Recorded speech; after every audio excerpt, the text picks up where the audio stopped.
know, read me like white teeth. Don't get me dirty. Assalamualaikum warahmatullahi wabarakatuh. Welcome my YouTube channel Khairunisa Nabilah. Jadi saya akan mempresentasikan dengan judul menjelaskan sumber-sumber kemuliaan yang terdapat pada jiwa manusia. Dan sebelum saya melanjutkan, saya akan menjelaskan tentang Ummul Fadail.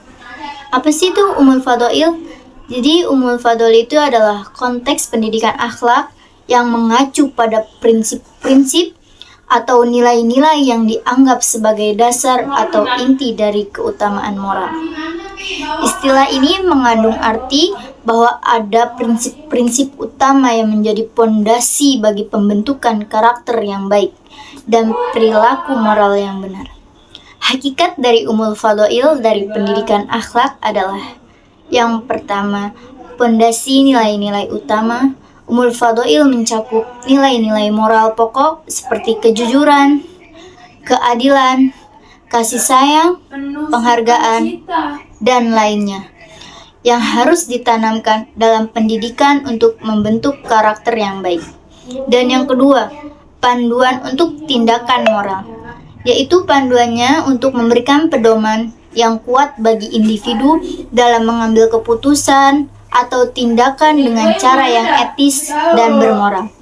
Yang ketiga, pemahaman mendalam.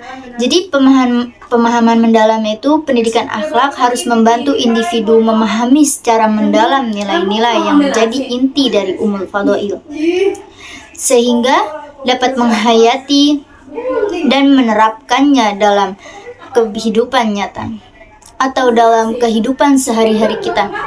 Dan yang keempat tadi, kultivasi sikap positif. Jadi Ummul Fadail membantu dalam membentuk sikap positif seperti empati, kerelaan berbagi, dan menghormati orang lain yang penting untuk menciptakan hubungan yang harmonis dalam masyarakat. Dan yang kelima, yaitu adalah landasan kehidupan bermoral. Yaitu apa sih landasannya? Yaitu landasannya Ummul Fadail membentuk landasan kehidupan bermoral yang kokoh, memastikan bahwa individu memprioritaskan kebenaran, kebaikan, dan keadilan dalam setiap tindakan dan interaksi mereka. Dan yang kedua tadi setelah Ummul Fadail yaitu ada hikmah.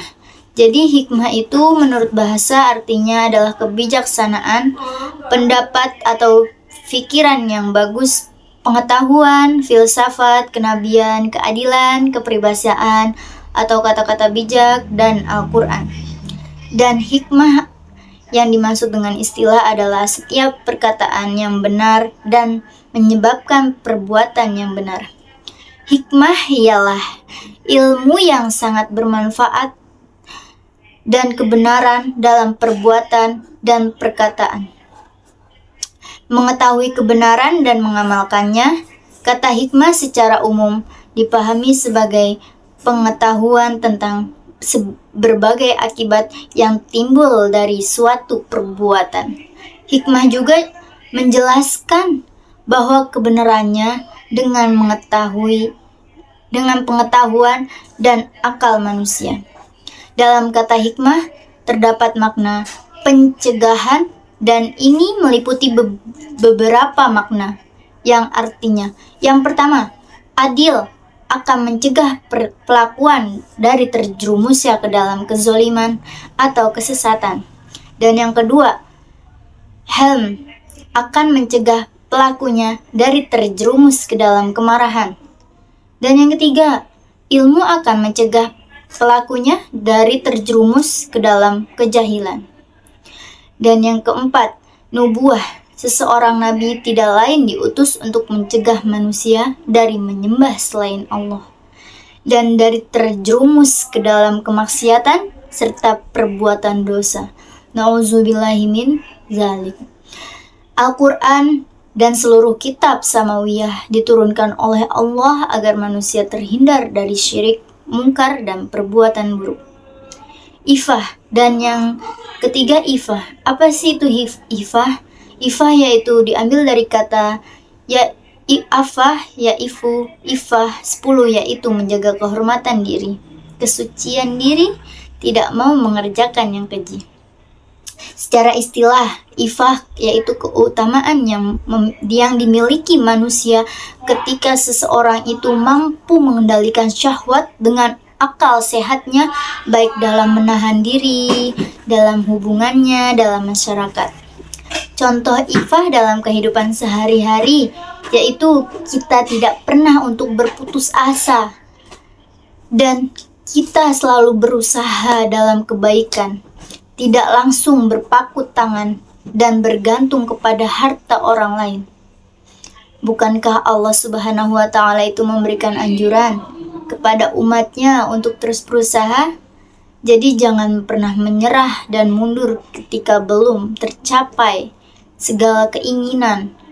Sikap terpujinya ifah dalam kesehariannya ialah selalu membatasi diri agar tidak melakukan perbuatan maksiat.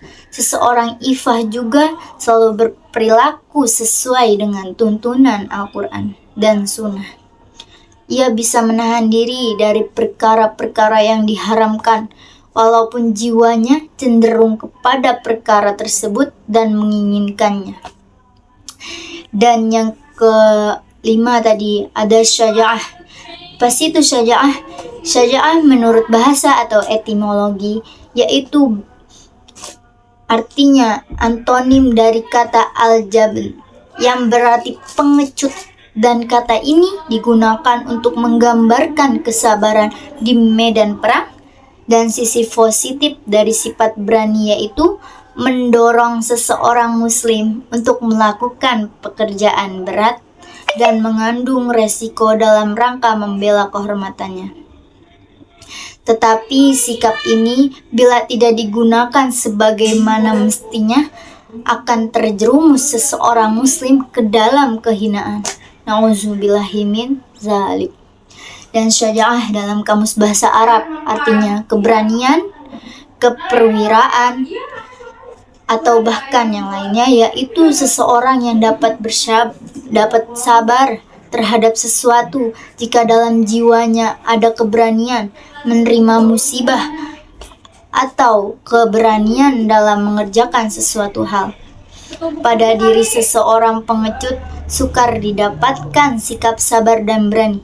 Dan selain itu, syaja'ah berani bukanlah semata-mata berani berkelahi di medan perang, melainkan suatu sikap mental seseorang dapat menguasai jiwanya dan sebagaimana mestinya.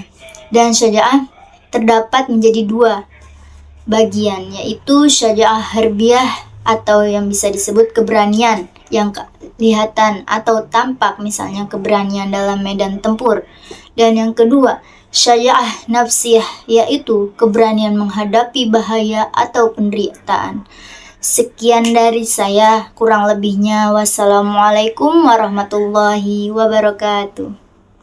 Thank you for the happiest year of my life.